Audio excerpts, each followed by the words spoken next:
நெறியாளர்களில் சிலர் நேரடியாகவே ஒரு கட்சியை ஆதரிப்பார்கள். சிலர் மறைமுகமாக ஆதரிப்பார்கள்.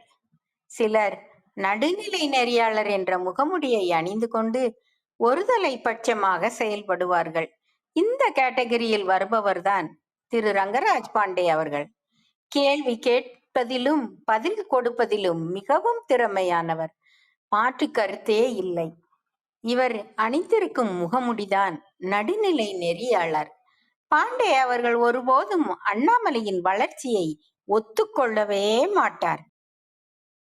அண்ணாமலை அவர்களால் தான் பாஜக 11% வாக்குகளை தொட்டது என்பதையும், பல இடங்களில் அதிமுக டெபாசிட் இழந்தது என்பதையும், சீமானை விட வாக்குகள் சில தொகுதியில் அதிமுக குறைந்து பெற்றது என்பதையும் வாய் தவறி கூட இவர் கூற மாட்டார். மொத்தத்தில் பாண்டே ஒரு அதிமுக விசுவாசி. அம்மா காலத்திலிருந்தே அவர் அதிமுக விசுவாசிதான். அண்ணாமலையின் வளர்ச்சியை விரும்பாதவர் தான் பாண்டே. நான் கூறுவது சரி என்றால் சேனலை லைக் பண்ணுங்க, ஷேர் பண்ணுங்க, சப்ஸ்கிரைப் பண்ண மறக்காதீங்க.